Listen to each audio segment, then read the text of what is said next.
This video answers how to buy shares of First Busey Corporation, a regional bank listed on NASDAQ under the ticker BUSE.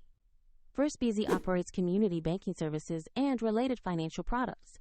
This is an educational guide, not financial advice. To start, you need an online broker account. We'll use eToro as an example to show the steps.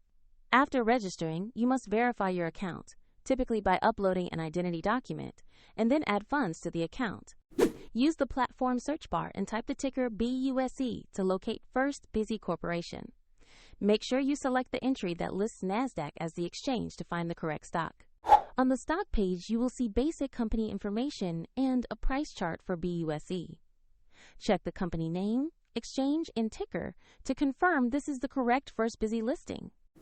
Choose Invest or Buy, enter the amount you want to allocate, and check order details before submission.